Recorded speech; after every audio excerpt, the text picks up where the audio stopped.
this is Erin from Shekhinah Beautiful, and thank you so much for everybody that you're watching my video. I really appreciate that so much. So yeah, this is so exciting. I have never recorded myself sewing before, so yeah, it's kind of a bit weird because I need to untie the ribbon if I want to, and I might use it, I don't know. Some of it might still be good. I don't want to waste anything. It's always, I guess, landfill they're saying is getting full, and that was easy. So who knows, it's a bit crinkled in some parts, but other parts, it's really good. So the pretty fabric, oh my gosh, that is so pretty. You don't get to see it when it's all just rolled up.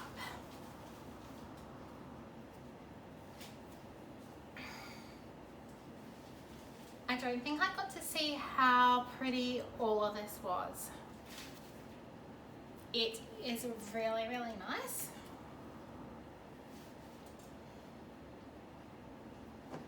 So I will be making some of the scrunchies for the younger children, and these ones are really good, I guess, for ages, 2 to 3, or when their hair's really fine. It's not good to have a larger scrunchie with so much elastic. So those ones, I pretty much just chop them in half. I cut my selvages off. I think that not everybody does this, but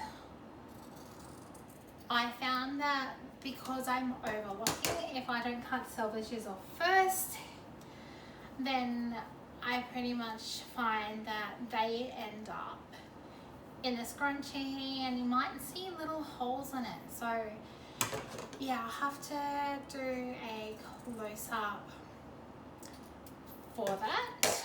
But yeah, pretty much when I fold the fabric in half, like so, to do the scrunchie, you just see little holes. So just because I can't see how much I'm chopping off with the overlock, I like to cut off selvages. So I guess if you don't sew, you might not know what a selvage is. So this is the width of fabric going all the way along here. The selvages are the parts at the end, and it's probably a bit trickier with this fabric because it's already cut into strips. But that's pretty much like that. Some of them, they're like really not a noticeable selvage. Others are different, and they often have little tiny holes in them. They look like someone's been running along with a sewing pin and they've been chopping holes. So yeah, I started Shekhinah Beautiful in 2023. It is so hard to believe how fast 23 went, and that the year is like, February is almost over for me. Like, I'm like, oh gosh, a week, and then we're in March, and wow, it's like, where did it all go? So yeah, today went out with Mom and just grabbed a coffee. Just felt like I just had to get out of the house. Sometimes I guess it gets like that when you're running a business and you're at home, or I haven't been doing a lot. My shoulder is sore, I've just been resting, but yeah, it's one of those things. It's nice to get out of the house and say hi to people, and it makes life so much more interesting than just being at home. But yeah, so I'm sewing on a Janome, and it is a 8004D. So yeah, pretty much it's actually the same Janome as the one that I was already using, which that in itself was a miracle that it worked.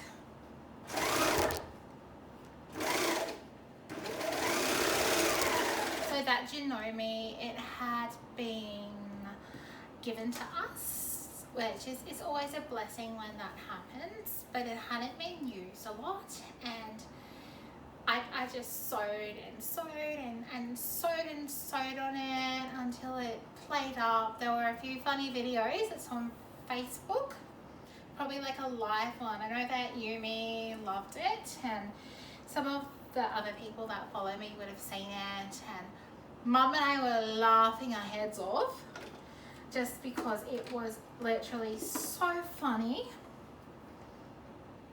But yeah, then I went to Janome because that one, before Christmas, it completely refused to work. So I drove over on the same day and purchased this one, and it's been really amazing. So the lady explained to me that if you don't use your sewing machine, it seizes up and it stops working very well.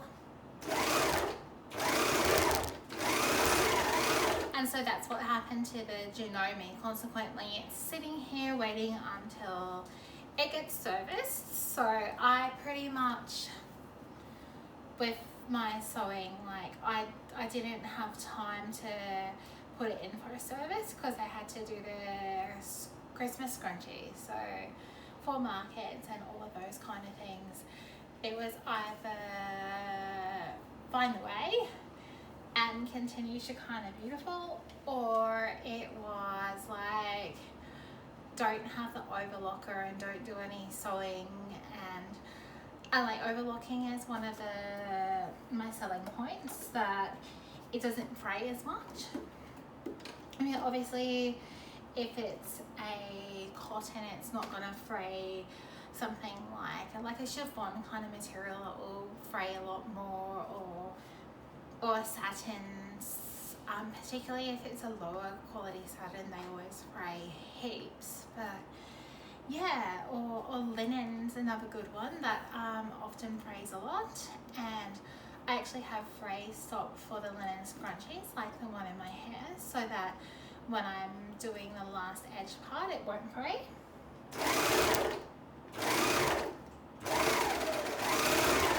But yeah, so the overlocker, it pretty much just keeps everything in its place and stops fraying, and yeah, and it's got a nice finish as well. So I like to make scrunchies that way, and I like my products to be very durable.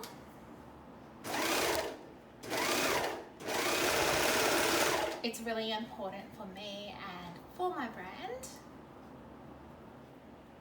But yeah, definitely, like, if you're watching from another state, I'd love to know like where you're watching from, and thoughts out to all the people in Victoria without power.